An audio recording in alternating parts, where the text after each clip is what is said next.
ನಮಸ್ಕಾರ ವೀಕ್ಷಕರೇ, hello doctor ನೇರ ಪ್ರಸಾರ ಕಾರ್ಯಕ್ರಮಕ್ಕೆ ತಮ್ಮೆಲ್ಲರಿಗೂ ಆತ್ಮೀಯ ಸ್ವಾಗತ. ನಾನು ಲಾವಣ್ಯ ಹೇಮಂತ್. ಎಂದಿನಂತೆ ನಿಮ್ಮ ಆರೋಗ್ಯ ಸಮಸ್ಯೆಗೆ ಸೂಕ್ತವಾದ ಸಲಹೆ ಹಾಗೂ ಪರಿಹಾರವನ್ನ ತಿಳಿಸಿಕೊಡುವಂತಹ ಕಾರ್ಯಕ್ರಮವೇ ನಮ್ಮ ಈ ಹಲೋ ಡಾಕ್ಟರ್ ಕಾರ್ಯಕ್ರಮ. ಇವತ್ತಿನ ಕಾರ್ಯಕ್ರಮದಲ್ಲಿ ನಾವು ಹೇರ್ ಟ್ರಾನ್ಸ್ಪ್ಲಾಂಟೇಷನ್ ಸಮಸ್ಯೆ ಬಗ್ಗೆ ಮಾತಾಡ್ತಾ ಇದ್ದೀವಿ. ಅದರ ಬಗ್ಗೆ ಹೆಚ್ಚಿನ ಮಾಹಿತಿನ ತಿಳಿಸ್ಕೊಡೋದಕ್ಕೆ ಹೇರ್ ಅಂಡ್ ಸ್ಕಿನ್ ಫ್ಯಾಕ್ಟರಿಯ ಟೆಕ್ನಿಕಲ್ ಹೆಡ್ ಆಗಿರುವಂತಹ ಮಾನಸ ಅವರು ನಮ್ಮ ಜೊತೆ ಇದ್ದಾರೆ. ಬನ್ನಿ ಅವ್ರನ್ನ ಕಾರ್ಯಕ್ರಮಕ್ಕೆ ವೆಲ್ಕಮ್ ಮಾಡೋಣ. ಮಾನಸ, ನಮಸ್ತೆ, ಕಾರ್ಯಕ್ರಮಕ್ಕೆ ಸ್ವಾಗತ. ನಮಸ್ತೆ. ಎಸ್ ಮಾನಸ, ಮೊದಲಿಗೆ ಹೇರ್ ಟ್ರಾನ್ಸ್ಪ್ಲಾಂಟೇಷನ್ ಮಾಡಿಸ್ಕೋಬೇಕು ಅನ್ನೋ ಇಂಟೆನ್ಷನ್ ಬರೋದೇ ನಮಗೆ ಒಂದು ಹೇರ್ ಫಾಲ್ ಸಮಸ್ಯೆಯಿಂದ ಬಳಲ್ತಾ ಇರಬೇಕಾದ್ರೆ. ಮೇಜರ್ ಆಗಿ ಹೇರ್ ಫಾಲ್ ಯಾಕಾಗುತ್ತೆ, ಯಾವ ರೀಸನ್ ಇಂದ ನಾವು ಈ ಸಮಸ್ಯೆಯನ್ನ ನೋಡ್ಬೋದು ಅಂತ ಹೇಳ್ತೀರಾ? ಇವಾಗ ನಮ್ಗೆ ಯಾವುದೇ ಸಮಸ್ಯೆ ಇದ್ರು ಫಸ್ಟ್ ಇನಿಷಿಯಲ್ ಸ್ಟೇಜ್ ಅಲ್ಲಿ ನಾವು ಅದನ್ನ ಕಂಡ್ಕೊಬೇಕು. ಇವಾಗ ಹೇರ್ ಫಾಲ್ ಆಗ್ತಾ ಇದೆ ಅಂತಂದ್ರೆ ಅದು ಯಾವ ಕಾರಣಕ್ಕೆ ಆಗ್ತಾ ಇದೆ ಅಂತ ನಾವು ತಿಳ್ಕೊಬೇಕಾಗತ್ತೆ. ಇವಾಗ ನಿಮ್ಗೆ ಕೆಮಿಕಲ್ಸ್ ಜಾಸ್ತಿ ಯೂಸ್ ಮಾಡೋದ್ರಿಂದ ಕೂಡ ನಿಮ್ಗೆ ಹೇರ್ ಫಾಲ್ ಆಗ್ತಾ ಇರುತ್ತೆ. ಇವಾಗ ಶಾಂಪೂಸ್ ನೀವು ಪದೇ ಪದೇ ಚೇಂಜ್ ಮಾಡೋದ್ರಿಂದ ಅಥವಾ ಶಾಂಪೂನ ನೀವು ಡೈರೆಕ್ಟಾಗಿ ಸ್ಕ್ಯಾಲ್ಪ್ಗೆ ಅಪ್ಲೈ ಮಾಡೋದ್ರಿಂದ ಇದರಿಂದ ನಿಮಗೆ ಹೇರ್ ಫಾಲ್ ಜಾಸ್ತಿ ಆಗ್ತಾ ಇದೆ. ಯಾಕೆಂದರೆ ನೀವು ಕೆಮಿಕಲ್ಸ್ನ ಡೈರೆಕ್ಟ್ ಸ್ಕ್ಯಾಲ್ಪ್ಗೆ ಅಪ್ಲೈ ಮಾಡಿದಾಗ ರೂಟ್ಸ್ ಎಲ್ಲ ವೀಕ್ ಆಗ್ತಾ ಹೋಗ್ತಾ ಇರುತ್ತೆ. ಒಂದ್ಸತಿ ಆ ರೂಟ್ಸ್ ಎಲ್ಲ ವೀಕ್ ಆಗ್ತಾ ಇದ್ದಾಗ ನಿಮ್ಗೆ ಹೇರ್ ಫಾಲ್ ಜಾಸ್ತಿ ಆಗುತ್ತೆ. ಇದರಲ್ಲಿ ನಿಮಗೆ ಇದು ಫೈನಲ್ ನಿಮಗೆ ಬಾಲ್ನೆಸ್ ಸಮಸ್ಯೆಗೆ ಎಂಡ್ ಆಗುತ್ತೆ. ಆದಷ್ಟು ನೀವು ಇನಿಷಿಯಲ್ ಸ್ಟೇಜಲ್ಲೇ ನೀವು ಟ್ರೀಟ್ಮೆಂಟ್ ತಗೊಬೇಕಾಗತ್ತೆ. ಇಲ್ಲ ಅಂತಂದ್ರೆ ನಿಮ್ಗೆ ಏನಾದರೂ ನಿಮ್ಮ ವಂಶದಲ್ಲಿ ಯಾರಿಗಾದ್ರೂ ಬೊಕ್ಕತನ ಸಮಸ್ಯೆ ಇದ್ರೆ ಅಥವಾ ಹೇರ್ ಫಾಲ್ ಸಮಸ್ಯೆ ಇದ್ರೆ ನಿಮಗೂ ಕೂಡ ಅದು ಕ್ಯಾರಿ ಫಾರ್ವರ್ಡ್ ಆಗುತ್ತೆ. ಅಂದ್ರೆ ಹೆರಿಡಿಟ್ರಿ ಪ್ರಾಬ್ಲಮ್ ಇಂದ ಇರ್ಬೋದು, ಜೆನೆಟಿಕ್ಸ್ ಪ್ರಾಬ್ಲಮ್ ಇಂದ ಅದು ನಿಮಗೂ ಕೂಡ ಕ್ಯಾರಿ ಫಾರ್ವರ್ಡ್ ಆಗುತ್ತೆ. ಆದಷ್ಟು ನೀವು ಇನಿಷಿಯಲ್ ಸ್ಟೇಜಲ್ಲೇ ಟ್ರೀಟ್ಮೆಂಟ್ನ ತಗೊತಾ ಇರಬೇಕು. ಮತ್ತೆ ಇವಾಗ ಏನಾದರೂ ನಿಮ್ಮಲ್ಲಿ ಏನಾದರೂ ಹಾರ್ಮೋನ್ಸ್ ಏನಾದರೂ ಏರುಪೇರು ಆದರೆ, ಹಾರ್ಮೋನ್ಸ್ ಏನಾದರೂ ಇಂಬ್ಯಾಲೆನ್ಸ್ ಆದರೆ ನಿಮಗೆ ಹೇರ್ ಫಾಲ್ ಕಾಣಿಸ್ಕೊಳ್ತಾ ಇರುತ್ತೆ. ಇವಾಗ ಮಹಿಳೆಯರಲ್ಲಿ ಹೇರ್ ಫಾಲ್ ಸಮಸ್ಯೆ ಬಗ್ಗೆ ನಾವು ನೋಡ್ತಾ ಹೋದ್ರೆ ಯಾವಾಗ ಹೇರ್ ಫಾಲ್ ಆಗುತ್ತೆ ಅಂತಂದ್ರೆ ಈ ಮಕ್ಕಳಾದ್ಮೇಲೆ ಪೋಸ್ಟ್ ಪ್ರೆಗ್ನೆನ್ಸಿ ನಂತರ ಅವ್ರಿಗೆ ಹೇರ್ ಫಾಲ್ ಜಾಸ್ತಿ ಆಗ್ತಾ ಹೋಗುತ್ತೆ. ಆದಷ್ಟು ಅವರು ಪ್ರೋಟೀನ್ ಕಂಟೆಂಟ್ ಫುಡ್ಸ್ನ ಜಾಸ್ತಿ ತಿಂತಾ ಇರಬೇಕು. ಇಷ್ಟೆಲ್ಲ ಕಾರಣಕ್ಕೆ ನಮಗೆ ಹೇರ್ ಫಾಲ್ ಸಮಸ್ಯೆ ಜಾಸ್ತಿ ಆಗ್ತಾ ಹೋಗ್ತಾರೆ. ಓಕೆ, ಎಸ್ ಮಾನಸ, ಇನ್ನು ಇವತ್ತಿನ ಒಂದು ಫಾಸ್ಟ್ ಲೈಫಲ್ಲಿ ನಾವು ನೋಡೋದಾದ್ರೆ ನಮ್ಮ ಫುಡ್ ಹ್ಯಾಬಿಟ್ಸ್ ಆಗಿರ್ಬೋದು ಅಥವಾ ಒಂದು ನಾವು ಲೈಫ್ ಸ್ಟೈಲ್ ಯಾವ ರೀತಿ ಒಂದು ಎಫೆಕ್ಟಿವ್ ಆಗಿರುತ್ತೆ ಈ ಒಂದು ಹೇರ್ ಫಾಲ್ ಸಮಸ್ಯೆಗೆ ಅಂತ? ಇವಾಗ ನಾವು ತಗೊಳ್ಳೋ ಅಂತ ಫುಡ್ಡಲ್ಲೂ ಕೂಡ ಮೇಜರ್ ಆಗಿ ಇಂಪ್ಯಾಕ್ಟ್ ಆಗುತ್ತೆ. ಇವಾಗ ನಮ್ಮಲ್ಲಿ ನಾವು ಕರೆಕ್ಟ್ ಟೈಮಿಗೆ ಊಟ ಮಾಡ್ತಿಲ್ಲ ಅಂತ ಅಂದ್ರೆ ಕೂಡ ನಾವು ತಿನ್ನೋದ್ರಲ್ಲೂ ಕೂಡ ಏನನ್ನ ತಿಂತಾ ಇದೀವಿ ಅನ್ನೋದು ಕೂಡ ಮ್ಯಾಟರ್ ಆಗುತ್ತೆ. ಪೌಷ್ಟಿಕ ಆಹಾರದ ಕೊರತೆ ಆದಾಗ ನಿಮ್ಗೆ ಆರೋಗ್ಯದಲ್ಲೂ ಕೂಡ ವ್ಯತ್ಯಾಸ ಆಗುತ್ತೆ.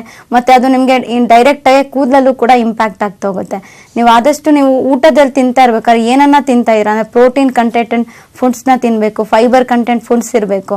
ಇದೆಲ್ಲ ನೀವು ಇನ್ಕ್ಲೂಡ್ ಮಾಡ್ತಾ ಹೋಗ್ತಾ ಇರಬೇಕು. ನೀರು ಕುಡಿಯೋದ್ರಲ್ಲೂ ಕೂಡ ನೀವು ಮಿನಿಮಮ್ 3 ಲೀಟರ್ ವಾಟರ್ನ ನೀವು ಕನ್ಸ್ಯೂಮ್ ಮಾಡ್ತಾ ಹೋಗ್ತಾ ಇರಬೇಕು ದಿನದಲ್ಲಿ. ನೀವೇನಾದ್ರೂ ನೀರು ಸರಿಯಾಗಿ ಕುಡಿಲಿಲ್ಲ ಅಥವಾ ನೀವು ನೀರು ಕಡಿಮೆ ಕುಡಿತಿದ್ದೀರಾ ಅಂದ್ರೂ ಕೂಡ ಅದು ನಿಮ್ಮ ಹೆಲ್ತ್ಗೂ ಕೂಡ ಎಫೆಕ್ಟ್ ಆಗುತ್ತೆ. ಮತ್ತೆ ಇದೆಲ್ಲ ನಿಮಗೆ ಮೇಜರ್ ಸಣ್ಣ ಸಣ್ಣ ವಿಷಯ ಕೂಡ ಆಗುತ್ತೆ ಹೇರ್ ಫಾಲ್ ಕಾರಣ ಆಗೋದಕ್ಕೆ. ಓಕೆ, ಇವತ್ತು ನಾವೆಲ್ಲರೂ ಒಂದು ಫ್ಯಾಷನ್ ಬೇಸ್ಡ್ ಜೀವನ ಶೈಲಿಯನ್ನ ಮಾಡ್ತಾ ಇದೀವಿ. ಪ್ರತಿಯೊಬ್ಬರಿಗೂ ನಾನು ತುಂಬಾ ಚೆನ್ನಾಗಿ ಕಾಣಿಸ್ಬೇಕು ಅನ್ನೋ ಒಂದು ಮೈಂಡ್ ಸೆಟ್ ಇರುತ್ತೆ.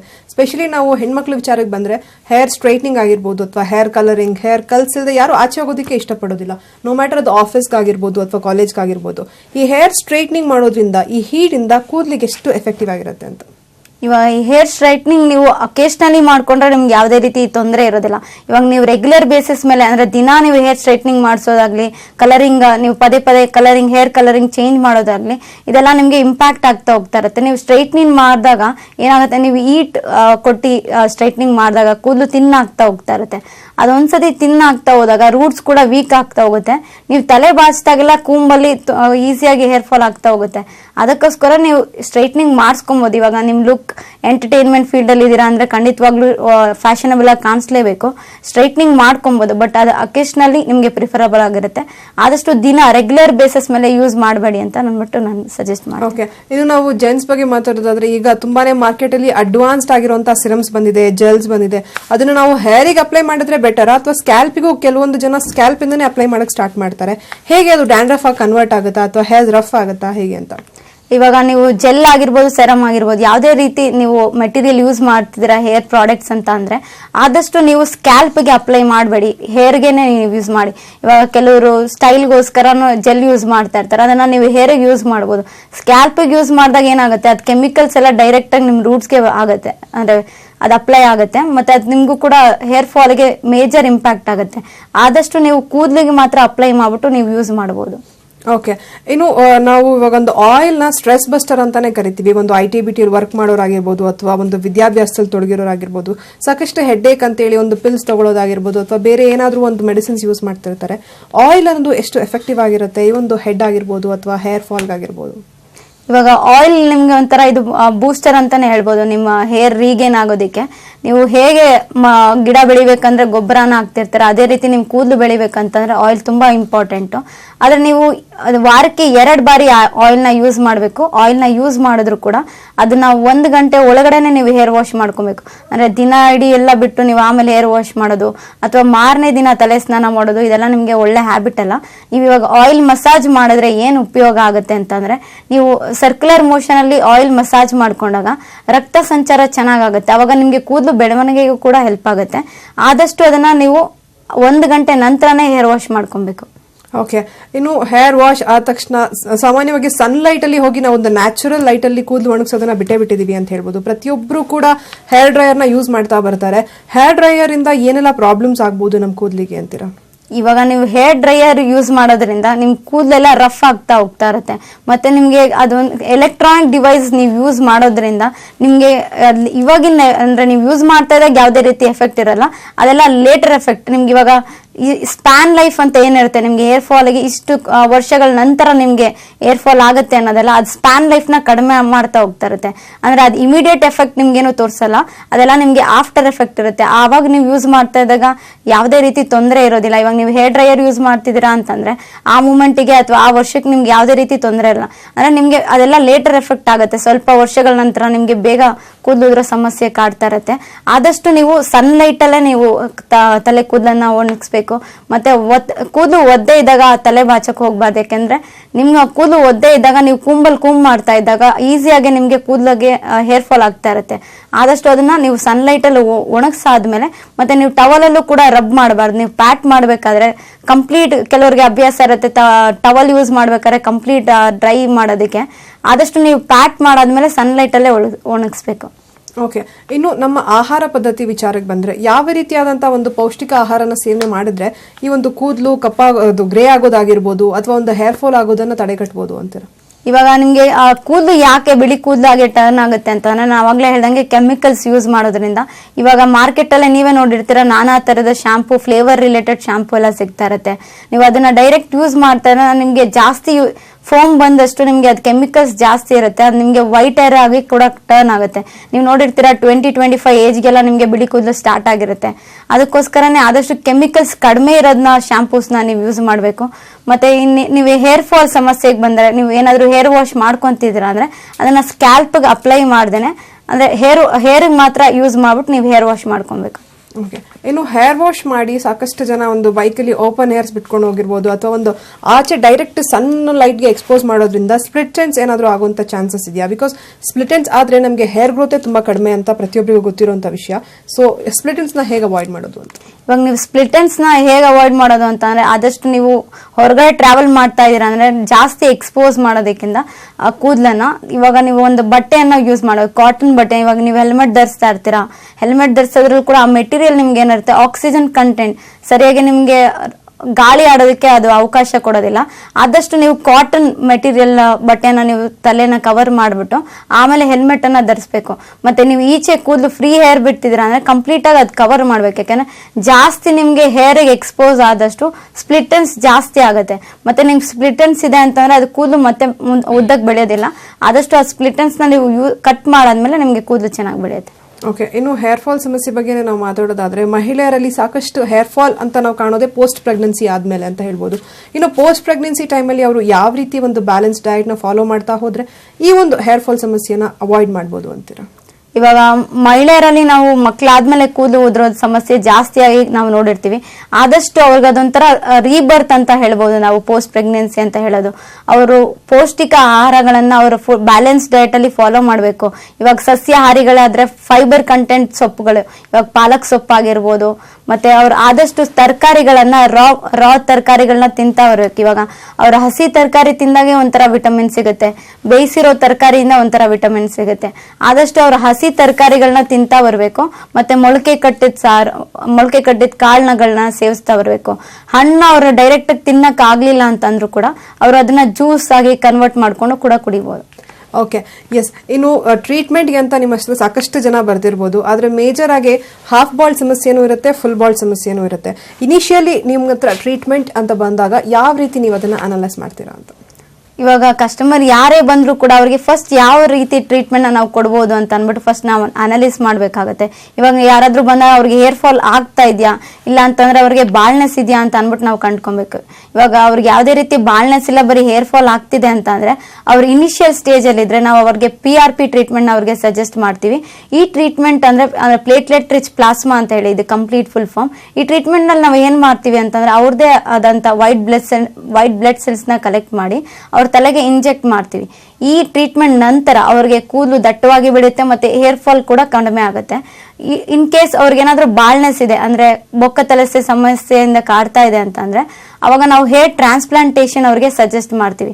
ಇನ್ ಕೇಸ್ ಅವ್ರಿಗೆ ಹೇರ್ ಟ್ರಾನ್ಸ್ಪ್ಲಾಂಟೇಶನ್ ಮಾಡಕ್ಕೆ ಆಗೋದಿಲ್ಲ ಯಾವ್ದಾದ್ರು ಕಾರಣಗಳಿಂದ ಅಂತ ಅಂದಾಗ ನಾವು ಸಿಲಿಕಾನ್ ಪ್ಯಾಚ್ ಅನ್ನ ಟ್ರೀಟ್ಮೆಂಟ್ ಅವ್ರಿಗೆ ಸಜೆಸ್ಟ್ ಮಾಡ್ತೀವಿ. ಓಕೆ, ಇನ್ನು ನಿಮ್ಮ ಹತ್ರ ಬಂದಂತ ಕಸ್ಟಮರ್ಸ್ ಅವರು ಯಾವ ರೀತಿ ಅವರೊಂದು ಎಕ್ಸ್ಪೀರಿಯನ್ಸ್ ನ ಶೇರ್ ಮಾಡ್ಕೊಂಡಿದ್ದಾರೆ? ಫಾರ್ ಎಕ್ಸಾಂಪಲ್ ಹೇರ್ ಫಾಲ್ ಅಂತ ಬಂದ ತಕ್ಷಣ ಅವ್ರು ಕೊಡುವಂತ ರೀಸನ್ಸ್ ಏನಾಗಿರುತ್ತೆ? ಇವಾಗ ಹೇರ್ ಫಾಲ್ ಅಂತ ಬಂದಾಗ ಮೆಜಾರಿಟಿ ಅವ್ರು ಶಾಂಪೂ ಇಂದ ಇರ್ಬೋದು, ಇವಾಗ ನ್ಯೂಸ್ ಎಲ್ಲ ಸ್ಟ್ರೈಟ್ನಿಂಗ್ ಅಂತ ಹೇಳ್ಬೋದು. ಇದು ಮೇಜರ್ ಆಗಿ ನಿಮ್ಗೆ ಕೆಮಿಕಲ್ಸ್ ಇಂದಾನೆ ಬರ್ತಾ ಇರುತ್ತೆ. ಮಿಕ್ಕಿದೆಲ್ಲ ನಾವು ಏನಂತ ಮೇಂಟೆನೆನ್ಸ್ ಅಂತ ಏನ್ ಬರುತ್ತೆ ಅದೆಲ್ಲ ಸೆಕೆಂಡ್ರಿ. ಮೇಜರ್ ಆಗಿ ನಿಮ್ಗೆ ಬರೋದು ಕೆಮಿಕಲ್ಸ್ ಶಾಂಪೂಸ್ ಇಂದಾನೆ. ಸೊ ಅಂದ್ರೆ ಎಲ್ಲರೂ ಒಂದು ಆಪರೇಷನ್ ಅಥವಾ ಒಂದು ಸರ್ಜರಿ ಅಂತ ಬಂದಾಗ ಸಾಕಷ್ಟು ಜನ ಭಯ ಪಡುವಂತದ್ದು ನಾವೆಲ್ಲರೂ ನೋಡಿರ್ತೀವಿ. ಸೊ ಕಸ್ಟಮರ್ಸ್ ಹೇಗೆ ರಿಯಾಕ್ಟ್ ಮಾಡ್ತಾರೆ ಒಂದು ಸೆಂಟರ್ಗೆ ವಿಸಿಟ್ ಮಾಡಿದಾಗ ಅಥವಾ ಒಂದು ಲೈವ್ ಅಲ್ಲಿ ಸರ್ಜರಿ ನೋಡ್ತಿರ್ಬೇಕಾದ್ರೆ ಅವ್ರ ಎಕ್ಸ್ಪೀರಿಯನ್ಸ್ ನಿಮ್ಮ ಹತ್ರ ಯಾವ ರೀತಿ ಶೇರ್ ಮಾಡಿದ್ದಾರೆ ಅಂತ? ಇವಾಗ ಯಾರಿಗೆ ಆದ್ರೂ ಕೂಡ ಸರ್ಜರಿ ಅಂದಾಗ ಹಾಗೆ ಆಗತ್ತೆ. ಅದರಲ್ಲೂ ಕೂಡ ತಲೆಗೆ ಅವರು ಸರ್ಜರಿ ಮಾಡಿಸ್ಕೊಂತಿರೋದು ಅಂತಂದ್ರೆ ಸೂಕ್ಷ್ಮವಾಗಿರುತ್ತೆ, ಅದು ತಲೆಗೆ ಇಂಜೆಕ್ಟ್ ಮಾಡ್ತಾ ಇರ್ತಾರೆ ಅಂದಾಗ ಭಯ ಆಗುತ್ತೆ. ಫಸ್ಟ್ ನಮ್ಗೆ ಕಸ್ಟಮರ್ ಯಾರೇ ಬಂದ್ರು ಕೂಡ ಅವ್ರಿಗೆ ಫಸ್ಟ್ ನಾವು ಕೌನ್ಸಿಲಿಂಗ್ ನ ಮಾಡ್ತೀವಿ. ಆದಷ್ಟು ಅವ್ರಿಗೆ ಧೈರ್ಯ ತುಂಬಬೇಕು. ಯಾಕಂದ್ರೆ ಸರ್ಜರಿ ದಿನ ಅವ್ರಿಗೆ ಟೆನ್ಷನ್ ಆಗಿದ್ರೆ ಆಗ BP ಜಾಸ್ತಿ ಆಗೋದು, ಶುಗರ್ ಜಾಸ್ತಿ ಆಗೋದು ಕೂಡ ಇರುತ್ತೆ. ಅವತ್ತಿನ ದಿನ ಅವಾಗ ಆತರ ಜಾಸ್ತಿ ಇದ್ದ ಪಕ್ಷದಲ್ಲಿ ನಾವು ಹೇರ್ ಟ್ರಾನ್ಸ್ಪ್ಲಾಂಟೇಶನ್ ಅಥವಾ ಯಾವುದೇ ರೀತಿ ಸರ್ಜರಿಗೆ ನಾವು ಮಾಡೋದಿಕ್ಕಾಗೋದಿಲ್ಲ. ಫಸ್ಟ್ ಅವ್ರಿಗೆ ಇನಿಷಿಯಲ್ ನಾವು ಟ್ರೀಟ್ಮೆಂಟ್ ಅನ್ನ ಕೊಡಕ್ ಮುಂಚೆನೆ ಅವರಿಗೆ ಕೌನ್ಸಿಲಿಂಗ್ ಅಂತ ಇರುತ್ತೆ. ಆ ಕೌನ್ಸಿಲಿಂಗ್ ಅಲ್ಲಿ ಆದಷ್ಟು ನಾವು ಅವ್ರಿಗೆ ಧೈರ್ಯ ತುಂಬ್ತಾ ಹೋಗ್ತೀವಿ ಮತ್ತೆ ಅವ್ರಿಗೆ ಲೈವ್ ಸರ್ಜರೀಸ್ ತೋರಿಸ್ತೀವಿ. ಯಾಕಂದ್ರೆ ಅದು ಜಸ್ಟ್ ಸಣ್ಣ ಒಂದು ಇಂಜೆಕ್ಷನ್ ಕೊಟ್ಟಿರ್ತೀವಿ ಅಷ್ಟೇ, ಯಾವುದೇ ರೀತಿ ಪೇನ್ ಆಗಬಾರ್ದು ಅಂತ. ಅವ್ರಿಗೆ ಫಸ್ಟ್ ಕೌನ್ಸಿಲಿಂಗ್ ಮಾಡಿ ಅವ್ರು ಕಂಪ್ಲೀಟ್ ಫಿಟ್ ಆಗಿದ್ದಾರೆ ಅಂತ ಅಂದಾಗ ನಾವು ಟ್ರೀಟ್ಮೆಂಟ್ಗೆ ಫರ್ದರ್ ಪ್ರೊಸೀಡ್ ಮಾಡ್ತೀವಿ. ಓಕೆ, ಇನ್ನು ನಿಮ್ಮ ಸೆಂಟರ್ಗೆ ಹೇರ್ ಫಾಲ್ ಸಮಸ್ಯೆ ಅಂತ ಕಂಪ್ಲೇಂಟ್ ತಗೊಂಡ್ ಬಂದವರಲ್ಲಿ ಮಹಿಳೆಯರು ಜಾಸ್ತಿನಾ ಪುರುಷರು ಜಾಸ್ತಿನಾ? ಯಾರಲ್ಲಿ ಈ ಒಂದು ಸಮಸ್ಯೆ ನಾವು ಹೆಚ್ಚಾಗಿ ನೋಡ್ತೀವಿ ಅಂತ? ಇವಾಗ ನಾವು ಹೇರ್ ಫಾಲ್ ಯಾರಿಗೆಲ್ಲ ಕಾಣ್ತಾ ಇರುತ್ತೆ ಅಂದ್ರೆ ಇವಾಗ ಮಹಿಳೆಯರಲ್ಲಿ ನೋಡಿದ್ರೆ 25% ಹೇರ್ ಫಾಲ್ ಅಂತ ಅಂದ್ರೆ ಅವ್ರು ಕಂಪ್ಲೀಟ್ ಬಾಳ್ನೆಸ್ ಇರೋದಿಲ್ಲ, ಅಂದ್ರೆ ಹೇರ್ ಫಾಲ್ ಜಾಸ್ತಿ ಇರುತ್ತೆ. ಆದ್ರೆ ನೀವು ಪುರುಷರಲ್ಲೇ ಜಾಸ್ತಿ ನೋಡ್ತೀರಾ, 75% ಪುರುಷರಲ್ಲೇ ಇರ್ತಾರೆ. ಬೊಕ್ಕ ತಲೆ ಸಮಸ್ಯೆ ಜಾಸ್ತಿ ಇರುತ್ತೆ ಪುರುಷರಲ್ಲಿ. ಓಕೆ, ಸೊ ಆದಷ್ಟು ಪುರುಷರಲ್ಲೇ ಒಂದು ಸಮಸ್ಯೆ ಜಾಸ್ತಿ ಅಂತ ಹೇಳ್ತೀರಾ. ಅವರು ಒಂದು ಲೈಫ್ ಸ್ಟೈಲ್ ಅಥವಾ ಫುಡ್ ಹ್ಯಾಬಿಟ್ಸ್ ನ ಬ್ಯಾಲೆನ್ಸ್ ಆಗಿ ನೋಡ್ಕೊಂಡ್ರೆ ಆದಷ್ಟು ಹೇರ್ ಫಾಲ್ ನ ಅವಾಯ್ಡ್ ಮಾಡಬಹುದು. ಓಕೆ, ಇನ್ನು ನಾನು ಟ್ರೀಟ್ಮೆಂಟ್ ಬಗ್ಗೆ ಮಾತಾಡೋದಾದ್ರೆ ಕಂಪ್ಲೀಟ್ ಬಾಲ್ನೆಸ್ ಸಮಸ್ಯೆ ಇರೋರಿಗೆ ಯಾವ ರೀತಿ ಟ್ರೀಟ್ಮೆಂಟ್ ಕೊಡ್ತೀರಾ ಅಂತ? ಇವಾಗ ಕಂಪ್ಲೀಟ್ ಬಾಳ್ನೆಸ್ ಇದೆ ಅಂತ ಅಂದಾಗ ಫಸ್ಟ್ ನಾವು ಅವ್ರಿಗೆ ಹೇರ್ ಟ್ರಾನ್ಸ್ಪ್ಲಾಂಟೇಶನ್ ಮಾಡ್ಬೋದಾ ಅಂತ ಅನಲೈಸ್ ಮಾಡ್ತೀವಿ. ಇವಾಗ ಅವ್ರಿಗೆ ಏನಾದ್ರೂ ಕಂಪ್ಲೀಟ್ ತಲೆಯಲ್ಲಿ ಒಂದು ಕೂದಲಿಲ್ಲ ಅನ್ನೋ ಪಕ್ಷದಲ್ಲಿ ನಾವಾಗ ಬಾಡಿ ಹೇರ್ ಟ್ರಾನ್ಸ್ಪ್ಲಾಂಟೇಶನ್ಗೆ ನಾವು ಫರ್ದರ್ ಪ್ರೊಸೀಡ್ ಮಾಡ್ತೀವಿ. ಇದ್ರಲ್ಲಿ ಏನ್ ಮಾಡ್ತೀವಿ, ನಿಮ್ಮ ಬಾಡಿಯಿಂದ ಕೂದಲನ್ನ ಎಕ್ಸ್ಟ್ರಾಕ್ಟ್ ಮಾಡಿ ನಾವು ಇಂಪ್ಲಾಂಟೇಶನ್ ಮಾಡ್ತಾ ಹೋಗ್ತೀವಿ ತಲೆಯಲ್ಲಿ. ಇನ್ ಕೇಸ್ ಅವ್ರ ಬಾಡಿ ಎಕ್ಸ್ಟ್ರಾಕ್ಷನ್ ಮಾಡಿದಾಗೂ ಕೂಡ ಅವ್ರಿಗೆ ಕಂಪ್ಲೀಟ್ ಕವರ್ ಆಗ್ತಿಲ್ಲ, ಹೇರ್ ಟ್ರಾನ್ಸ್ಪ್ಲಾಂಟೇಶನ್ ಮಾಡೋದಕ್ಕಾಗಿಲ್ಲ, ಇಲ್ಲ ಒಂದು ಕೆಲವೊಂದು ಎಕ್ಸೆಪ್ಷನ್ ಕೇಸಸ್ ಇರುತ್ತೆ, ಅಲೋಪೇಶಿಯಾ ಪೇಷಂಟ್ಸ್ ಇರ್ಬೋದು, ಇಲ್ಲ ಅಂತಂದ್ರೆ ಏಜ್ ಫ್ಯಾಕ್ಟರ್ ತುಂಬಾ ಏಜ್ ಆಗಿದ್ರು ಕೂಡ ಅವ್ರಿಗೆ ಹೇರ್ ಟ್ರಾನ್ಸ್ಪ್ಲಾಂಟೇಶನ್ ಮಾಡಿದಾಗ ರಿಸಲ್ಟ್ಸ್ ಬರೋಲ್ಲ ಅನ್ನೋ ಪಕ್ಷದಲ್ಲಿ ನಾವು ಅವಾಗ ಸಿಲಿಕಾನ್ ಪ್ಯಾಚ್ ಅನ್ನ ಅವ್ರಿಗೆ ಸಜೆಸ್ಟ್ ಮಾಡ್ತೀವಿ. ಈ ಟ್ರೀಟ್ಮೆಂಟ್ ಅಲ್ಲಿ ನಿಮ್ಗೆ 3 ತರ ಬರುತ್ತೆ. ಒಂದು ಕ್ಲಿಪ್ ಮೆಥಡ್ ಇರ್ಬೋದು, ಒಂದು ಗಮ್ ಮೆಥಡ್ ಇರ್ಬೋದು, ಇನ್ನೊಂದು ವೀವಿಂಗ್ ಮೆಥಡ್ ಅಂತ. ಕ್ಲಿಪ್ ಮೆಥಡ್ ಅಲ್ಲಿ ನಿಮ್ಗೆ ಸ್ಮಾಲ್ ಕ್ಲಿಪ್ಸ್ ಅನ್ನ ಯೂಸ್ ಮಾಡಿ ನಿಮ್ಗೆ ಸಿಲಿಕಾನ್ ಪ್ಯಾಚ್ ಅನ್ನ ಮಾಡಿರ್ತಾರೆ. ಇದು ನಿಮ್ಗೆ ಈಸಿ ಆಗಿ ನಿಮ್ಗೆ ರಿಮೂವಬಲ್ ಇರುತ್ತೆ. ಗಮ್ ಮೆಥಡ್ ಅಲ್ಲಿ ನಿಮ್ಗೆ ಏನ್ ಮಾಡ್ತಾರೆ ಅಂದ್ರೆ ಫಸ್ಟ್ ನಿಮ್ ಸ್ಕ್ಯಾಲ್ಪ್ ಮೇಲೆ ಒಂದು ಜೆಲ್ ಕಂಟೆಂಟ್ ಗಮ್ಮನ್ನ ಅಪ್ಲೈ ಮಾಡಿ ಆಮೇಲೆ ನಿಮ್ಗೆ ಸಿಲಿಕಾನ್ ಪ್ಯಾಚ್ ಅನ್ನ ಮಾಡ್ತಾರೆ. ವೀವಿಂಗ್ ಮೆಥಡ್ ಅಲ್ಲಿ ನಿಮ್ಗೆ ಹೊಲಿಗೆ ರೀತಿ ಬರುತ್ತೆ, ಸಣ್ಣದಾಗಿ ಹೊಲಿಗೆ ಆಗಿ ಅದು ನಿಮ್ಗೆ ಕಂಪ್ಲೀಟ್ ಫಿಕ್ಸ್ ಆಗಿರುತ್ತೆ. ಇನ್ ಕೇಸ್ ನೀವು ಈ ಯಾವುದೇ ರೀತಿ ಸಿಲಿಕಾನ್ ಪ್ಯಾಚ್ ಮಾಡಿಸ್ಕೊಂಡ್ಮೇಲೆ ಸರ್ವಿಸಿಗೆ ಬರಬೇಕಾಗತ್ತೆ. ಅಂದ್ರೆ ನಿಮ್ಗೆ ಏನಾದ್ರೂ ಎಕ್ಸ್ಟ್ರಾ ಕೂದಲು ನಾವು ಗಮ್ಮಿಂಗ್ ಮೆಥಡ್ ಮಾಡಿದ್ರು ಕೂಡ ಅದ್ರಲ್ಲೇ ನಿಮ್ದು ಹೇರ್ ಎಕ್ಸ್ಟ್ರಾ ಕೂದಲು ಬಂದಿದ್ರೆ ಟ್ರಿಮ್ಮಿಂಗ್ ಮಾಡ್ಬಿಟ್ಟು ಮತ್ತೆ ಅದನ್ನ ಕಟ್ ಮಾಡಿ ಲೆವೆಲ್ಗೆ ತರಬೇಕು ಅಂತ. ಸಿಲಿಕಾನ್ ಪ್ಯಾಚ್ ಮಾಡ್ಬೇಕಾದ್ರೂ ಕೂಡ ನಿಮ್ಗೆ ನ್ಯಾಚುರಲ್ ಆಗಿ ಕಾಣಿಸ್ಲಿ ಅಂತ ಅನ್ಬಿಟ್ಟು ಫಸ್ಟ್ ನಿಮ್ಮ ಫೇಸ್ ಸ್ಟ್ರಕ್ಚರ್ ಅನ್ನ ನೋಡ್ತಾರೆ. ಅಂದ್ರೆ ಕೋಲ್ ಮುಖ ಇದೆಯಾ ಇಲ್ಲ ಗುಂಡು ಮುಖ ಇದೆಯಾ, ಇವ್ರಿಗೆ ಯಾವ ರೀತಿ ಹೇರ್ ಸ್ಟೈಲ್ ಮಾಡಿದ್ರೆ ಹೊಂದಾಣಿಕೆ ಆಗುತ್ತೆ ಅಂತ ಅನ್ಬಿಟ್ಟು ಕಂಪ್ಲೀಟ್ ಆಗಿ ಅವ್ರಿಗೆ ಚೆಕ್ ಮಾಡ್ಬಿಟ್ಟು ಸಿಲಿಕಾನ್ ಪ್ಯಾಚ್ ಅನ್ನ ಮಾಡ್ತಾರೆ. ಓಕೆ, ಎಸ್ ಮಾನ್ಸ ಮಾತಾಡ್ತೀನಿ ನಿಮ್ ಜೊತೆ. ನೋಡಿದ್ರಲ್ಲ ವೀಕ್ಷಕರೇ, ಹೇರ್ ಫಾಲ್ ಹೇಗಾಗುತ್ತೆ, ಹಾಗೇನೆ ಟ್ರೀಟ್ಮೆಂಟ್ ಬಗ್ಗೆ ಮಾತಾಡ್ತಾ ಇದ್ವಿ. ಎಸ್ ಮಾನ್ಸ, ನಾವೀಗ ಸಿಲಿಕಾನ್ ಪ್ಯಾಚ್ ಬಗ್ಗೆ ಮಾತಾಡ್ತಾ ಇದ್ವಿ. ಇನ್ ಕೇಸ್ ಮಹಿಳೆಯರಿಗೆ ಹೇರ್ ಫಾಲ್ ಅಂತ ಬಂದ್ರೆ ಅವರಿಗೆ ನಾರ್ಮಲ್ ಆಗಿ ಒಂದು ಫೆದರ್ ಲೈನ್ ಅಲ್ಲಿ ಒಂದು ಹೇರ್ ಫಾಲ್ ಸಮಸ್ಯೆ ಜಾಸ್ತಿ ಕಾಡ್ತಿರುತ್ತೆ. ಅಂತವರಿಗೆ ನೀವು ಯಾವ ಒಂದು ಸಿಲಿಕಾನ್ ಪ್ಯಾಚ್ ಅಲ್ಲಿ ಟೈಪ್ ನ ಪ್ರಿಫರ್ ಮಾಡ್ತೀರಾ? ಇವಾಗ ನಾನು ಆವಾಗಲೇ ಹೇಳ್ದಂಗೆ ಸಿಲಿಕಾನ್ ಪ್ಯಾಚ್ ಯಾವಾಗ ಮಾಡ್ತೀವಿ ಅಂದರೆ ಕಂಪ್ಲೀಟ್ ಹೇರ್ ಟ್ರಾನ್ಸ್ಪ್ಲಾಂಟೇಷನ್ ಮಾಡೋಕ್ಕೆ ಆಗಲ್ಲ ಅಂತಂದಾಗ, ಇವಾಗ ಮಹಿಳೆಯರಲ್ಲಿ ನಿಮಗೆ ಬಂದಾಗ ಫೆದರ್ ಲೈನ್, ಈ ಲೈನಲ್ಲಿ ನಿಮಗೆ ತೆಳು ಕೂದಲು ಇದೆ ಅಂತ ಅನ್ನೋ ಪಕ್ಷದಲ್ಲಿ ನಾವು ಹೇರ್ ಅಂದರೆ ಆ ಪಾರ್ಟ್ ಮಾತ್ರ ಅವ್ರಿಗೆ ಕಂಪ್ಲೀಟ್ ಸ್ವಲ್ಪ ಟ್ರಿಮ್ ಮಾಡಿ ಅವ್ರಿಗೆ ಹೇರ್ ಟ್ರಾನ್ಸ್ಪ್ಲಾಂಟೇಷನ್ ಸಜೆಸ್ಟ್ ಮಾಡ್ತೀವಿ. ಅಂದ್ರೆ ಅವ್ರಿಗೆ ಕಂಪ್ಲೀಟ್ ಸಿಲಿಕಾನ್ ಪ್ಯಾಚೇ ಮಾಡ್ಬೇಕಂತ ಇಲ್ಲ, ಅಂದ್ರೆ ಹೇರ್ ಟ್ರಾನ್ಸ್ಪ್ಲಾಂಟೇಷನ್ ಅಲ್ಲಿ ಅಂದ್ರೆ ಯಾವ ಸ್ಟೇಜ್ ಅಲ್ಲಿ ಇದಾರೆ ಅಂತ ಅಂದ್ಬಿಟ್ಟು ಫಸ್ಟ್ ಅನಾಲಿಸ್ ಮಾಡಿ ಅವ್ರಿಗೆ ಖಂಡಿತವಾಗ್ಲೂ ಹೇರ್ ಟ್ರಾನ್ಸ್ಪ್ಲಾಂಟೇಷನ್ ಮಾಡಿದ್ರೆ ರಿಸಲ್ಟ್ಸ್ ಕಾಣಿಸುತ್ತೆ. ಓಕೆ, ಎಲ್ಲರೂ ಬ್ಯುಸಿ ಇರ್ತಾರೆ. ನನಗೆ ಒಂದು ಸೆಂಟರ್ಗೆ ಬಂದು ಅನಾಲಿಸಿಸ್ ಮಾಡೋದಕ್ಕೆ ಆಗಲ್ಲ, ಡಾಕ್ಟರ್ನ ಕನ್ಸಲ್ಟ್ ಮಾಡೋದಕ್ಕೆ ಆಗಲ್ಲ, ಬೇರೆ ಏನಾದರೂ ಸೊಲ್ಯೂಷನ್ ಇದೆಯಾ ಕನ್ಸಲ್ಟೇಷನ್ಗೆ ಅಂತ ಸಾಕಷ್ಟು ಜನ ಕೇಳ್ತಾರೆ. ಸೊ ನಿಮ್ಮಲ್ಲಿ ಏನಿದೆ ಬೇರೆ ಫೆಸಿಲಿಟಿ ಕಸ್ಟಮರ್ಸ್ಗೆ ಅಂತ? ಇವಾಗ ಹೇರ್ ಅಂಡ್ ಸ್ಕಿನ್ ಫ್ಯಾಕ್ಟರಿ ನಿಮಗೆ ಇಡೀ ಭಾರತದಲ್ಲಿ 13 ಬ್ರಾಂಚಸ್ ಇದೆ.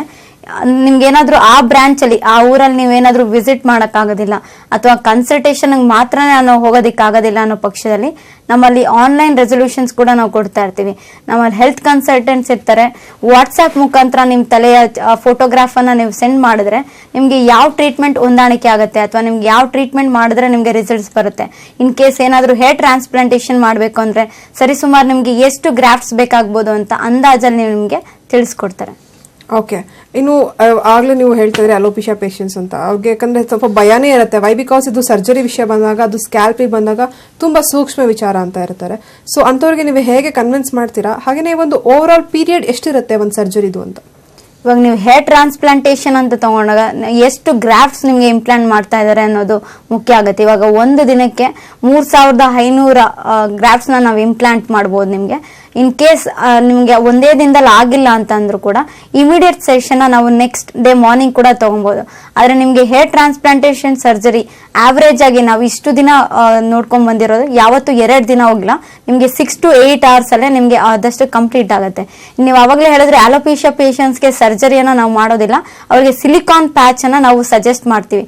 ಅವ್ರಿಗೆ ಯಾವುದೇ ರೀತಿ ಸರ್ಜರಿ ಇಲ್ಲ, ಡೈರೆಕ್ಟ್ ನಿಮ್ಗೆ ಸಿಲಿಕಾನ್ ಪ್ಯಾಚ್ ಅನ್ನ ಮಾಡ್ತೇವೆ. Okay, yes. ಇನ್ನು ಎಲ್ಲರೂ ಒಂದು ಬ್ಯುಸಿ ಇರ್ತಾರೆ, ಹಾಗೆ ನಾನು ಹೇಳ್ದಾಗೆ ಬರೋದಕ್ಕಾಗಲ್ಲ ಅಂತ ಕನ್ಸಲ್ಟೇಷನ್ಗೆ ನಿಮ್ಮಲ್ಲಿ ಸಪರೇಟ್ ಫೆಸಿಲಿಟಿ ಇದೆ.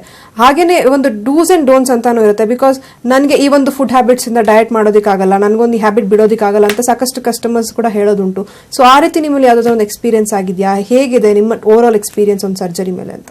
ಇವಾಗ ನಿಮ್ಗೆ ಹೇರ್ ಟ್ರಾನ್ಸ್ಪ್ಲಾಂಟೇಷನ್ ಮಾಡ್ಬೇಕಾದ್ರೆ ಇವಾಗ ನಾನ್ ವೆಜಿಟೇರಿಯನ್ ಯಾರು ಇರ್ತಾರೆ, ನಾನ್ ವೆಜಿಟೇರಿಯನ್ಸ್, ಅವ್ರಿಗೆ ನಾನ್ ವೆಜ್ ತಿನ್ಬಾರ್ದು ಅಂತ ಅಂದ್ಬಿಟ್ಟು ನಾವು ಹೇಳಿರ್ತೀವಿ. ಹೇರ್ ಟ್ರಾನ್ಸ್ಪ್ಲಾಂಟೇಷನ್ ಆದ್ಮೇಲೆ ಅವ್ರಿಗೆ ನಾನ್ ವೆಜ್ ತಿನ್ಬಾರ್ದು 1 ರಿಂದ 1.5 ತಿಂಗಳು ಅಂತ ಅಂದ್ಬಿಟ್ಟು. ಏಂತಕ್ಕೆ ಅಂತ ಮಸಲ್ ಮೂವ್ಮೆಂಟ್ ಜಾಸ್ತಿ ಆದಾಗ, ನಿಮ್ಗೆ ಹೇರ್ ಟ್ರಾನ್ಸ್ಪ್ಲಾಂಟೇಷನ್ ನಡೆದಿರೋ ಕಾರಣ ಮಸಲ್ ಮೂವ್ಮೆಂಟ್ ಆದಾಗ ರಿಸಲ್ಟ್ಸ್ ನಿಮ್ಗೆ ಬೇಗ ಕಾಣಲ್ಲ, ಮತ್ತೆ ನಿಮ್ಗೆ ಏನಾದ್ರು ಎಫೆಕ್ಟ್ ಆಗ್ಬೋದು ಅನ್ನೋ ಪಕ್ಷದಲ್ಲಿ ಮೆಜಾರಿಟಿ ಕಸ್ಟಮರ್ಸ್ ಇವಾಗ ನಾನ್ ವೆಜ್ ತಿನ್ನೋರಿಗೆ ಅದೇ ಕಂಪ್ಲೇಂಟ್ಸ್ ಇರುತ್ತೆ. ಯಾಕಂದ್ರೆ 1.5 ತಿಂಗಳು ಅವ್ರು ನಾನ್ ವೆಜ್ ತಿನ್ಬಾರ್ದು ಅಂತ ಹೇಳೋದು. ಮತ್ತೆ ಡೂಸ್ ಅಂಡ್ ಡೋಂಟ್ಸ್ ಬಗ್ಗೆ ಬಂದಾಗ, ಇವಾಗ ನೀವು ಹೇರ್ ಟ್ರಾನ್ಸ್ಪ್ಲಾಂಟೇಷನ್ ಆಗ್ತಿದೆ ಅಂದ್ರೆ 1 ವಾರ ಮುಂಚೆ ನೀವು ಯಾವುದೇ ರೀತಿ ಧೂಮಪಾನ ಮತ್ತೆ ಮದ್ಯಪಾನ ಮಾಡಬಾರ್ದು. ಮತ್ತೆ ಅದು ಹೇರ್ ಟ್ರಾನ್ಸ್ಪ್ಲಾಂಟೇಷನ್ ಆದ್ಮೇಲೂ ಕೂಡ ಮಾಡಬಾರ್ದು. ಕಂಪ್ಲೀಟ್ ನೀವು 4 to 6 months ಕಂಪ್ಲೀಟ್ ಬಿಡ್ಬೇಕಾಗತ್ತೆ. ಯಾಕೆಂದ್ರೆ ನೀವು ಅದನ್ನ ಅಂದ್ರೆ ಹೇರ್ ಟ್ರಾನ್ಸ್ಪ್ಲಾಂಟೇಷನ್ ರಿಸಲ್ಟ್ಸ್ ಗೊತ್ತಾಗ್ಬೇಕು ಅಂತಂದ್ರೆ ಸ್ಮೋಕಿಂಗ್ ಮತ್ತೆ ಡ್ರಿಂಕಿಂಗ್ ಇಂದ ನೀವು ದೂರ ಇದ್ದಷ್ಟು ರಿಸಲ್ಟ್ಸ್ ಬೇಗ ಬರುತ್ತೆ. ನೀವೇನಾದ್ರೂ ಅದು ಸ್ಮೋಕಿಂಗ್ ಅಡಿಕ್ಟರ್ ಆಗಿದ್ರೆ, ಏನಾದ್ರು ಅದಕ್ಕೆ ಅಡಿಕ್ಟ್ ಆಗಿದ್ರೆ ನಿಮ್ಗೆ ಆದಷ್ಟು ರಿಸಲ್ಟ್ಸ್ ಬರಲ್ಲ. ಮತ್ತೆ ನಿಮ್ಗೆ ಹೇರ್ ಟ್ರಾನ್ಸ್ಪ್ಲಾಂಟೇಷನ್ ಮಾಡಿದ್ದು ಕೂಡ ರಿಸಲ್ಟ್ಸ್ ಅಷ್ಟು ಬೇಗ ನಿಮ್ಗೆ ಬೆಳವಣಿಗೆ. ಇವಾಗ ನಿಮ್ಗೆ 12 ದಿನದಲ್ಲಿ ಏನಂತಾರೆ ಕೂದಲು ಚಿಗುರು ಹೊಡೆಯುತ್ತೆ. ಅದೇನಾದ್ರೂ ನೀವೇ ಸ್ಮೋಕಿಂಗ್ ಅಥವಾ ಡ್ರಿಂಕಿಂಗ್ ಮಾಡ್ತಿದ್ರೆ ನಿಮ್ಗೆ ಅದು ಬರೋ ಪಕ್ಷ ತುಂಬಾ ಲೇಟ್ ಆಗ್ಬೋದು. ಸ್ಪ್ಯಾನ್ ಇನ್ ಟೈಮ್ ಅಂತ ಹೇಳಿ ಹೇಳ್ತೀವಿ, ತುಂಬಾ ಲೇಟ್ ಆಗ್ತಾ ಹೋಗುತ್ತೆ. ನಿಮ್ಗೆ ಹೇರ್ ಟ್ರಾನ್ಸ್ಪ್ಲಾಂಟೇಷನ್ ಆದ್ಮೇಲೆ 1 ದಿನ ಕಂಪ್ಲೀಟ್ ರೆಸ್ಟ್ ಇರ್ತೀವಿ, ಈಚೆಗಡೆ ಹೋಗ್ಬಾರ್ದು, ಡಸ್ಟ್ ಅಲರ್ಜಿ ಆಗ್ಬಾರ್ದು ಅನ್ನೋ ಪಕ್ಷದಲ್ಲಿ. ಮತ್ತೆ ನೀವು ಇನ್ ಕೇಸ್ ಹೋಗ್ಬೇಕು, ಆಫೀಸ್ ವರ್ಕ್ ಇತ್ತು ಹೋಗ್ಬೇಕು ಇಚ್ಛೆ ಅಂತಂದಾಗ ಕ್ಯಾಪ್ ಧರಿಸಿ ನೀವು ಹೋಗ್ಬೇಕಾಗತ್ತೆ. ಯಾಕಂದ್ರೆ ಅಲರ್ಜಿ ಆಗ್ಬಾರ್ದು, ಡಸ್ಟ್ಗೆ ಎಕ್ಸ್ಪೋಸ್ ಆಗ್ಬಾರ್ದು ಅನ್ನೋ ಪಕ್ಷದಲ್ಲಿ ಆದಷ್ಟು ನೀವು ಹೇರ್ ಟ್ರಾನ್ಸ್ಪ್ಲಾಂಟೇಷನ್ ಆದ್ಮೇಲೆ ಗಟ್ಟಿ ಪದಾರ್ಥಗಳನ್ನ ತಿನ್ಬಾರ್ದು. ಯಾಕಂದ್ರೆ ಮಸಲ್ ಮೂವ್ಮೆಂಟ್ ಆಗುತ್ತೆ ಅಂತ ಲೈಟ್ ಆಗಿರೋ ಆಹಾರಗಳನ್ನ ನೀವು ಸೇವಿಸ್ತಾ ಹೋಗ್ಬೇಕು. ಓಕೆ, ಎಸ್ ಮಾನ್ಸಾ, ಇನ್ನು ನಮ್ಮ ಮಾರ್ಕೆಟ್ ಅಲ್ಲಿ ಸಾಕಷ್ಟು ಒಳ್ಳೊಳ್ಳೆ ಬ್ರ್ಯಾಂಡ್ಸ್ ಇರುವಂತ ಒಂದು ಹೇರ್ ಟ್ರಾನ್ಸ್ಪ್ಲಾಂಟೇಷನ್ ಸೆಂಟರ್ಸ್ ಇದೆ. ಯಾಕೆ ಈಗ ನಮ್ಮ ಕಾರ್ಯಕ್ರಮ ನೋಡ್ತಿರುವಂತ ವೀಕ್ಷಕರು ಕೂಡ ಯಾಕೆ ನಾನು ಹೇರ್ ಅಂಡ್ ಸ್ಕಿನ್ ಫ್ಯಾಕ್ಟರಿನ ಆಪ್ ಮಾಡಬೇಕು ಅಂತ ಹೇಳ್ತಾರೆ? ಏನ್ ನಿಮ್ಮಲ್ಲಿ ಸ್ಪೆಷಲ್ ಆಫರ್ಸ್ ಅಂತ ಏನಾದ್ರು ಇದೆಯಾ? ಹೇಗೆ ಇವಾಗ ವೀಕ್ಷಕರು ನೋಡ್ತಾರೆ ಟಿವಿ ಅವರು, ಅವ್ರಿಗೂ ಕೂಡ ಅನ್ಸ್ತಾ ಇರುತ್ತೆ ಎಂತಕ್ಕೆ ಹೇರ್ ಅಂಡ್ ಸ್ಕಿನ್ ಫ್ಯಾಕ್ಟರಿಗೆ ನಾನು ಹೋಗಿ ಹೇರ್ ಟ್ರಾನ್ಸ್ಪ್ಲಾಂಟೇಷನ್ ಅಥವಾ ಹೇರ್ ಟ್ರೀಟ್ಮೆಂಟ್ ತಗೊಬೇಕು ಅಂತ ಅಂದ್ಬಿಟ್ಟು. ಮಾರ್ಕೆಟ್ ಅಲ್ಲೂ ಕೂಡ ಹೇರ್ ಟ್ರಾನ್ಸ್ಪ್ಲಾಂಟೇಷನ್ ಮಾಡ್ತಾ ಇರ್ತಾರೆ. ಎಂತಕ್ಕೆ why hair and skin factory ಅಂತ ನಿಮ್ಗೂ ಕೂಡ ಒಂದು ಪ್ರಶ್ನೆ ಇರುತ್ತೆ. ಮೊದಲನೇದಾಗಿ ಹೋಗ್ತಾ ಇದ್ರೆ ನಿಮ್ಗೆ ನಮ್ಮಲ್ಲಿ ಆನ್ಲೈನ್ ರೆಸೊಲ್ಯೂಷನ್ಸ್ ಕೊಡ್ತಾ ಇರ್ತೀವಿ. ನಿಮ್ಗೆ ಎಷ್ಟು ಯಾವ ಟ್ರೀಟ್ಮೆಂಟ್ ಹೊಂದಾಣಿಕೆ ಆಗುತ್ತೆ ಮತ್ತೆ ಎಷ್ಟು ಅಂತ ಅಂದ್ಬಿಟ್ಟು ಎಸ್ಟಿಮೇಷನ್ ಕೂಡ ನಿಮ್ಗೆ ಆನ್ಲೈನ್ ಅಲ್ಲೇ ತಿಳಿಸ್ತಾ ಇರ್ತೀವಿ.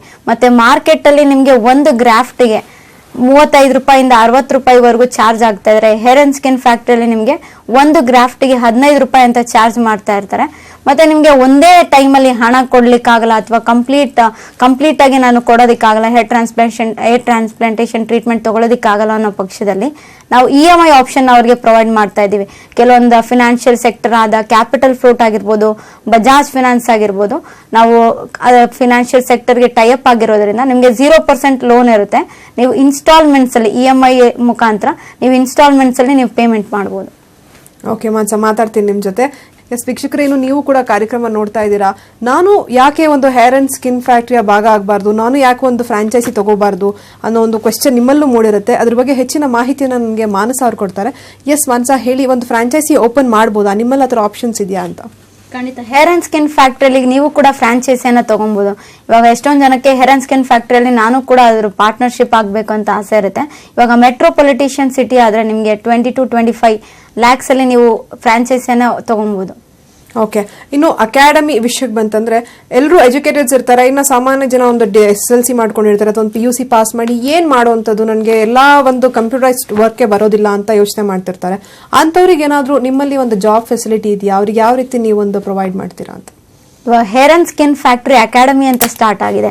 ಅಂದ್ರೆ ಎಷ್ಟೊಂದು ಜನಕ್ಕೆ ಈ ಫೀಲ್ಡ್ ಅಲ್ಲಿ ಇಂಟ್ರೆಸ್ಟ್ ಇರೋರಿಗೆ ಅಥವಾ ಉದ್ಯೋಗ ಅವಕಾಶಕ್ಕೋಸ್ಕರ ಕಾಯ್ತಾ ಇರೋರಿಗೆ ಹೇರ್ ಅಂಡ್ ಸ್ಕಿನ್ ಫ್ಯಾಕ್ಟ್ರಿ ವತಿಯಿಂದ ಕೋರ್ಸ್ ಅನ್ನ ಸ್ಟಾರ್ಟ್ ಮಾಡಿದೀವಿ. ಅಂದ್ರೆ ಟೆಕ್ನಿಷಿಯನ್ ಕೋರ್ಸ್ ಆಗಿರ್ಬೋದು, ಸ್ಟಾಫಿಂಗ್ ಕೋರ್ಸ್ ಆಗಿರ್ಬೋದು. ಮಿನಿಮಮ್ ಎಜುಕೇಶನ್ ನಾವು 10th ಅನ್ನ ಎಕ್ಸ್ಪೆಕ್ಟ್ ಮಾಡ್ತೀವಿ, ಯಾಕಂದ್ರೆ ಬೇಸಿಕ್ ನಾಲೆಜ್ ಇರ್ಬೇಕಂತ ಅನ್ಬಿಟ್ಟು 3 ತಿಂಗಳು ಕೋರ್ಸ್ ಇರುತ್ತೆ. ನಿಮಗೆ food and accommodation hair and skin factory ವತಿಯಿಂದಾನೇ ಆಗುತ್ತೆ. ನೀವು ಒಂದ್ಸತಿ ಈ ಕೋರ್ಸ್ ಅನ್ನ ಕಂಪ್ಲೀಟ್ ಮಾಡಿ ಸರ್ಟಿಫೈ ಆದ್ರೆ ನಿಮ್ಗೆ ನಮ್ಮಲ್ಲೇ ಪ್ಲೇಸ್ಮೆಂಟ್ಸ್ ಇರುತ್ತೆ. ಯಾಕಂದ್ರೆ ನಮ್ಮಲ್ಲಿ 13 ಬ್ರಾಂಚಸ್ ಇರೋ ಕಾರಣ ಫಸ್ಟ್ ಪ್ರಿಫರೆನ್ಸ್ ನಾವು ನಮ್ಮ ಬ್ರಾಂಚಸ್ಗೆ ಕೊಡ್ತೀವಿ. ಇನ್ ಕೇಸ್ ನಿಮ್ಗೆ ಏನಾದ್ರು ಬೆಟರ್ ಆಪರ್ಚುನಿಟಿ ಈಚೆ ಸಿಕ್ತು, ಒಳ್ಳೆ ಪ್ಯಾಕೇಜ್ ಅಲ್ಲೇ ನಿಮ್ಗೆ ಈಚೆಗಡೆ ಬೆಟರ್ ಆಪರ್ಚುನಿಟಿ ಸಿಕ್ತು ಅಂದ್ರೆ ಖಂಡಿತವಾಗ್ಲೂ ನಿಮ್ಗೆ ಸರ್ಟಿಫಿಕೇಟ್ ಇರುತ್ತೆ, ನೀವು ಹೋಗಿ ಈಚೆ ಕೂಡ ಜಾಯ್ನ್ ಆಗ್ಬೋದು. ಬಟ್ ಫಸ್ಟ್ ಪ್ರಿಫರೆನ್ಸ್ 100% ಪ್ಲೇಸ್ಮೆಂಟ್ ನಮ್ಮ ಬ್ರಾಂಚ್ ಅಲ್ಲೇ ನಿಮ್ಗೆ ಸಿಗುತ್ತೆ. ಎಸ್ ವೀಕ್ಷಕರೇ, ಹೇರ್ ಅಂಡ್ ಸ್ಕಿನ್ ಫ್ಯಾಕ್ಟರಿಯಿಂದ ಕಮಿಂಗ್ ಸಂಡೇ ದಾವಣಗೆರೆಯಲ್ಲಿ ಒಂದು ಸ್ಪೆಷಲ್ ಈವೆಂಟ್ ನಡೀತಿದೆ. ಏನಿದು ಸ್ಪೆಷಲ್ ಈವೆಂಟ್ ಅಂತ ಮಾನಸ ಅವ್ರನ್ನ ಕೇಳಿ ತಿಳ್ಕೊತೀನಿ. ಎಸ್ ಮಾನಸ, ಏನಿದು ಸ್ಪೆಷಲ್ ಈವೆಂಟ್? ಅದು ಹೇರ್ ಅಂಡ್ ಸ್ಕಿನ್ ಫ್ಯಾಕ್ಟರಿ ದಾವಣಗೆರೆಯಲ್ಲಿ ಅಂತಂದ್ರೆ ಎಲ್ರಿಗೂ ಒಂದು ಕ್ಯೂರಿಯಾಸಿಟಿ ಇರುತ್ತೆ, ಎಕ್ಸ್ಪ್ಲೈನ್ ಮಾಡಿ. ಇವಾಗ ನಾನು ಅವಾಗಲೇ ಹೇಳ್ದಂಗೆ ಫ್ರಾಂಚೈಸಿಯನ್ನ ಕೂಡ ನೀವು ತಗೊಬಹುದು ಅಂತ ಅನ್ಬಿಟ್ಟು ದಾವಣಗೆರೆಯಲ್ಲಿ ಒಬ್ರು ಕಸ್ಟಮರ್ ಅವರು ಫ್ರಾಂಚೈಸಿ ಓಪನ್ ಮಾಡಬೇಕು ಅವರ ಊರಲ್ಲಿ ಅಂತ ಅನ್ಬಿಟ್ಟು ಇವಾಗ ಫ್ರಾಂಚೈಸಿಯನ್ನ ಓಪನ್ ಮಾಡ್ತಾ ಇದ್ದಾರೆ. ಅದರದ್ದು ಇವೆಂಟ್ ನಿಮ್ಗೆ ಸಂಡೇ ದಾವಣಗೆರೆಯಲ್ಲಿ ಶ್ರೀಗಂಧ ರೆಸಿಡೆನ್ಸಿಯಲ್ಲಿ ನಡೀತಿದೆ. 9:30 6 ಗಂಟೆಯಲ್ಲಿ ನಿಮ್ಗೆ ಫ್ರೀ ಕನ್ಸಲ್ಟೇಷನ್ ಇರುತ್ತೆ. ಯಾವುದೇ ರೀತಿ ನಿಮ್ಗೆ ಹೇರ್ ಟ್ರೀಟ್ಮೆಂಟ್ಸ್ ಇರ್ಬೋದು, ಸ್ಕಿನ್ ರಿಲೇಟೆಡ್ ಟ್ರೀಟ್ಮೆಂಟ್ಸ್ ಇರ್ಬೋದು, ಯಾವ ರೀತಿ ಟ್ರೀಟ್ಮೆಂಟ್ ತೊಂದ್ರೆ ನಿಮ್ಗೆ ಹೊಂದಾಣಿಕೆ ಆಗುತ್ತೆ ಅಥವಾ ಹೇರ್ ಟ್ರೀಟ್ಮೆಂಟ್ ಅಲ್ಲಿ ನಿಮ್ಗೆ ಎಷ್ಟು ಗ್ರಾಫ್ಸ್ ಬೇಕಾಗ್ಬೋದು, ಕಂಪ್ಲೀಟ್ ಕನ್ಸಲ್ಟೇಷನ್ ನಿಮ್ಗೆ ಫ್ರೀ ಆಫ್ ಕಾಸ್ಟ್ ಇರುತ್ತೆ. ದಯವಿಟ್ಟು ಆದಷ್ಟು ಎಲ್ಲರೂ ಬಂದು ಭಾನುವಾರ ಭಾಗವಹಿಸಿ ನಮ್ಮ ಕಾರ್ಯಕ್ರಮನ ಯಶಸ್ವಿಯಾಗಿ ಗಳಿಸ್ಬೇಕಂತ ಅನ್ಕೊಂತೀನಿ. Okay, yes. ಇನ್ನು ನಾನು ಸಿಲಿಕಾನ್ ಪ್ಯಾಚ್ ಬಗ್ಗೆ ಮಾತಾಡ್ತಾ ಇದ್ದೆ ಆಗ್ಲೇ. ಅದು ಹೇಗೆ ನೀವು ಪರ್ಟಿಕ್ಯುಲರ್ ಕಸ್ಟಮರ್ಗೆ ಕಸ್ಟಮೈಸ್ಡ್ ಆಗಿ ಮಾಡ್ಕೊಡ್ತೀರಾ? ಬಿಕಾಸ್ ಕೆಲವೊಬ್ಬರಿಗೆ ಒಂದು ಕರ್ಲ್ ಹೇರ್ಸ್ ಇರುತ್ತೆ, ಇನ್ನೊಬ್ಬರಿಗೆ ಸ್ಟ್ರೈಟ್ ಹೇರ್ಸ್ ಇರುತ್ತೆ. ಮುಂಚೆ ಕರ್ಲ್ ಇದ್ದು ಈಗ ನಾನು ಸ್ಟ್ರೈಟ್ ಹೇರ್ನ ಹಾಕೋತೀನಿ ಅಂದ್ರೆ ಅದು ಸೂಟ್ ಆಗೋದಿಲ್ಲ ಅವ್ರ ಫೇಸಿಗೆ. ಸೊ ಹೇಗೆ ಕಸ್ಟಮೈಸ್ಡ್ ಆಗಿ ಮಾಡ್ಕೊಡ್ತೀರಾ? ಅವ್ರ ಕಸ್ಟಮೈಸ್ ಅಂದ್ರೆ ನಾನು ಆಗ್ಲೇ ಹೇಳ್ದಂಗೆ ಅವ್ರ ಕಂಪ್ಲೀಟ್ ಫೇಸ್ ಸ್ಟ್ರಕ್ಚರ್ ನೋಡ್ಬಿಟ್ಟು ಯಾವ ರೀತಿ ಹೊಂದಾಣಿಕೆ ಆಗುತ್ತೆ ಅಂತ ಅನ್ಬಿಟ್ಟು ನಾವು ಸಿಲಿಕಾನ್ ಪ್ಯಾಚ್ ಮಾಡ್ತೀವಿ.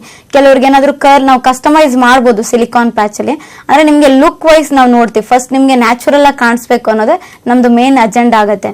ನಿಮ್ಗೆ ನ್ಯಾಚುರಲ್ ಆಗಿ ಕಾಣಿಸ್ತಾ ಇದೆ, ನಿಮ್ ಮುಖಕ್ಕೆ ಹೊಂದಾಣಿಕೆ ಆಗ್ತಾ ಇದೆ ಅಂದ್ರೆ ಖಂಡಿತವಾಗ್ಲೂ ಕಸ್ಟಮೈಸ್ ಮಾಡ್ಬಿಟ್ಟು ನಿಮ್ಗೆ ಸಿಲಿಕಾನ್ ಪ್ಯಾಚ್ ಮಾಡೋದು.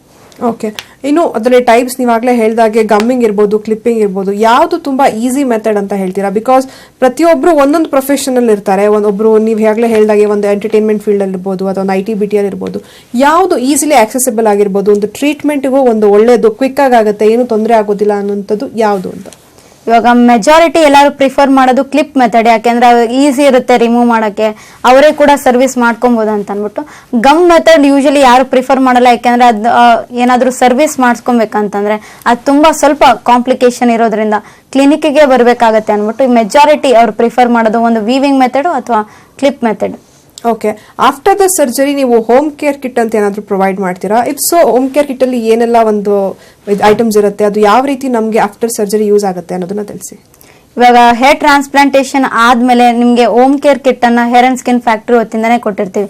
ಯಾಕೆಂದ್ರೆ ನಿಮ್ಗೆ ಮೆಜಾರಿಟಿ ಕೆಮಿಕಲ್ಸ್ ಇಂದ ನಿಮ್ಗೆ ತೊಂದರೆ ಆಗ್ತಾ ಇರೋ ಕಾರಣ ಬೇರೆ ಕೆಮಿಕಲ್ಸ್ ಯೂಸ್ ಮಾಡಬಾರ್ದು ಅಂತ ನಿಮ್ಗೆ ನಮ್ಮಲ್ಲೇ ತಯಾರಾದಂತ hair and skin factory shampoo ಇರ್ಬೋದು. ಫಸ್ಟ್ ನಿಮ್ಗೆ ಸ್ಕ್ಯಾಲ್ಪ್ ಅನಾಲಿಸಿಸ್ ಮಾಡಿದಾಗ ನಿಮ್ಗೆ ಯಾವ ರೀತಿ ಶಾಂಪೂ ಹೊಂದಾಣಿಕೆ ಆಗುತ್ತೆ ಅಂತ ಅಂದ್ಬಿಟ್ಟು ಅದನ್ನ ಟೆಸ್ಟ್ ಮಾಡಿದ್ಮೇಲೆ ನಿಮ್ಗೆ ಅದೇ ಶಾಂಪೂನ ಕೊಡ್ತೀವಿ, ಅದನ್ನೇ ಬಳಸಬೇಕಾಗತ್ತೆ.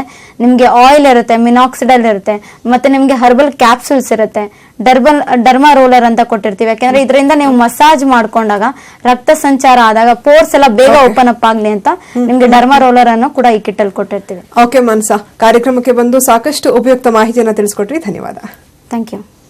ನೋಡಿದ್ರಲ್ಲ ವೀಕ್ಷಕರೇ, ಹೇರ್ ಫಾಲ್ ಸಮಸ್ಯೆ ಹೇಗಾಗುತ್ತೆ, ಟ್ರೀಟ್ಮೆಂಟ್ ಪ್ರೊಸೀಜರ್ ಹೇಗಿರುತ್ತೆ ಅಂತೆಲ್ಲ ನೀವು ತಿಳ್ಕೊಂಡ್ರಿ. ನೀವು ಒಂದು ಈ ಹೇರ್ ಫಾಲ್ ಸಮಸ್ಯೆಯಿಂದ ಬಳಲ್ತಾ ಇದ್ರೆ ಆದಷ್ಟು ಬೇಗ ನಿಮ್ಮ ಹತ್ತಿರದ ಬ್ರಾಂಚ್ ಆಗಿರುವಂತಹ ಹೇರ್ ಅಂಡ್ ಸ್ಕಿನ್ ಫ್ಯಾಕ್ಟರಿಗೆ ಭೇಟಿ ಕೊಟ್ಟು ನಿಮ್ಮ ಆರೋಗ್ಯ ಸಮಸ್ಯೆಗೆ ಸೂಕ್ತವಾದ ಪರಿಹಾರವನ್ನ ಕಂಡುಕೊಳ್ಳಿ ಅಂತ ಹೇಳ್ತಾ ಇವತ್ತಿನ ಹಲೋ ಡಾಕ್ಟರ್ ಕಾರ್ಯಕ್ರಮವನ್ನ ಇಲ್ಲಿಗೆ ಮುಕ್ತಾಯಗೊಳಿಸ್ತಾ ಇದ್ದೀನಿ. ಧನ್ಯವಾದ.